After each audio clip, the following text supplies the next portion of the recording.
আজকে আমরা দেখব কিভাবে লোকাল ভাবে আমরা ওয়ার্ডপ্রেস রান করতে পারি এবং আমাদের কম্পিউটারে আমরা অসংখ্য ওয়েবসাইট লোকাল ভাবে প্র্যাকটিস করতে পারি। চলো দেখা যাক।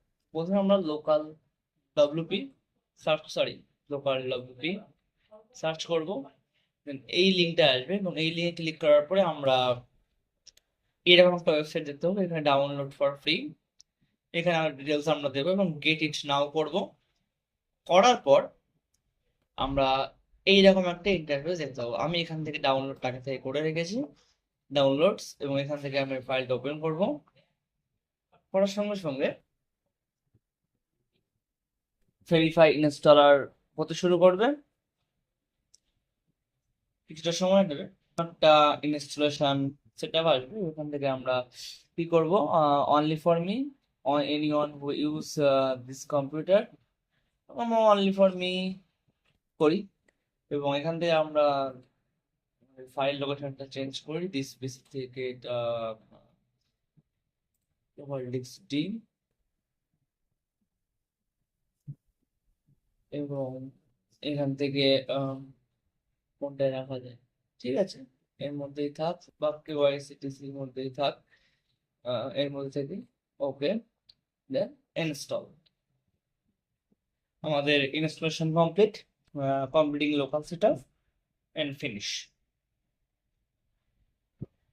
এবং ফিনিশ করার সাথে সাথে আমরা গুগল ক্রোমটাকে আমরা কেটে দিই, এটা আমাদের কোনো কাজে লাগবে না।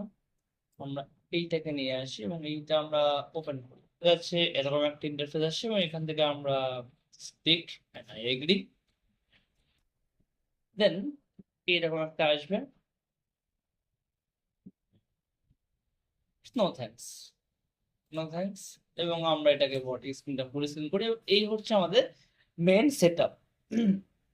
এখানে আমরা লোকাল ভাবে আমাদের ইচ্ছে মতো ওয়েবসাইট বানাতে পারি। চলো আমরা সেই ওয়েবসাইট বানানোটা প্রথমে দেখি কিভাবে ওয়েবসাইটটা বানাবো।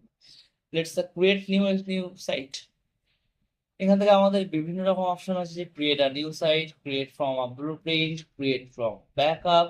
আমরা just create a new site করে কন্টিনিউ। একটা ওয়েবসাইট নাম দিব, কি নাম দেওয়া যায়, আমরা যে কোনো কিছু নাম দিতে পারি। সাপোজ আমার নাম দিয়ে একটা লোকাল ফাইল করি, সরি, হ্যাঁ, ওকে। দেন 2026, দেন কন্টিনিউ। এটা কি প্রেফার্ড হবে না কাস্টম হবে? ঠিক আছে, আমি কাস্টম বানাবো আমার। আচ্ছা, প্রেফার্ড কাস্টম হলে, ও আচ্ছা ডাউনলোড, ঠিক আছে, আমরা প্রেফার্ড করি, তাহলে ওরা ইচ্ছা ডাউনলোড করে নেবে। ঠিক আছে, প্রেফার্ড করি।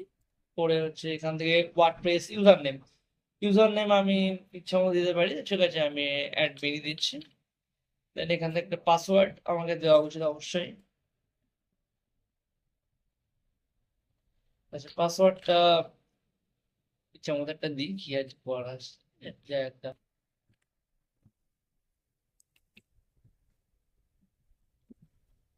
আহ,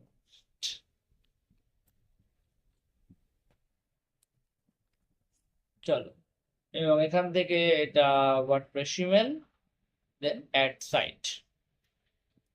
সঙ্গে সঙ্গে ওরা ওদের যে পিএইচপি আছে বা পিএইচপি মাই অ্যাডমিন যে এটা থাকে, ডাটাবেস যেগুলো আছে সবকিছু, WordPress version, web server, SSL সবকিছু ওরা লোকালি ভাবে ইনস্টল অটোমেটিক করবে। সেই জন্য প্রেফার করা, কাস্টম করলে কিন্তু আমি যেটা চাই সেটাই ইনস্টল করবো না, আমার ঝামেলা দরকার নেই। আমি জাস্ট ওরা যেটা প্রেফার করছে আমি সেটাই নিয়ে নিই, সেটাই আমার কাছে পারফেক্ট হবে আশা করি। তো ইনস্টলেশন প্রায় শেষ, 111 MB ছোট্ট ইনস্টলেশন ছিল এবং এখান থেকে আমরা ওরা প্রসেস করছি পুরো ওয়েবসাইটটা। প্রসেস করার পর দেখা যাক কি হয়। প্রসেসিং চলছে।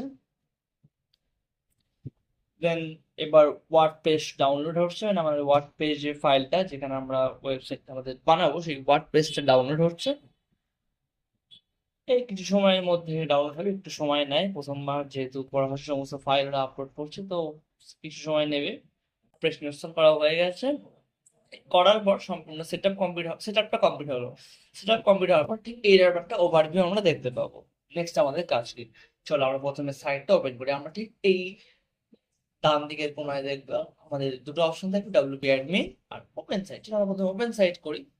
ওপেন সাইট করার সাথে সাথে আমাদের মাইক্রোসফট এজে নিয়ে যাবে, এবং যে কোনো জায়গায় আমি যদি মনে করি যে না মাইক্রোসফট এজে না, আমি এটাকে এক মিনিট, যদি মনে করি যে না এটাকে আমি এতে রান করবো, গুগল ক্রোমে রান করবো, তো আমি সেটাও করতে পারি। মাইক্রোসফট এজে রান করে যে কোনো ব্রাউজার, যেটা তোমার বাই ডিফল্ট দেওয়া থাকবে সেই ব্রাউজারেই রান হবে। তো আমরা এই দিকটা করি। হ্যাঁ, এই যে এসে গেছে আমাদের কাছে, এই হচ্ছে আমাদের ওয়েবসাইট নেম। মোটামুটি একটা একদম বেসিক যেটা ওয়েবসাইটটা হয় সেটা মোটামুটি একটা ওয়ার্ডপ্রেস বাই ডিফল্ট বানিয়ে দিচ্ছি। এবার এটাকে আমাদের ডেভেলপমেন্ট করতে হবে। একটা জিনিস দেখাই, ডব্লিউপি অ্যাডমিনের ব্যাপারটা।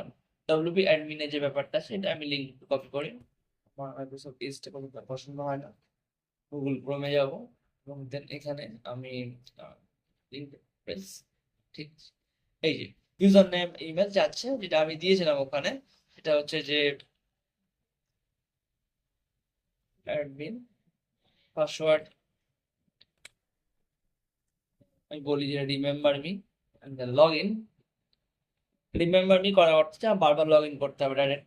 এবার যখন আমি ক্লিক করবো ডাইরেক্ট লগ ইন হবে। তো লগ ইন করার পরে আমরা ঠিক যেমন ড্যাশবোর্ডটা পেয়েছিলাম ইনফিনিটি ফ্রিজে, ঠিক সেই রকম একটা ড্যাশবোর্ড আমরা পেলাম, এবং এখান থেকে আমরা এই ড্যাশবোর্ডের মাধ্যমে এই ওয়েবসাইটটাকে সম্পূর্ণভাবে ডেভেলপ করবো।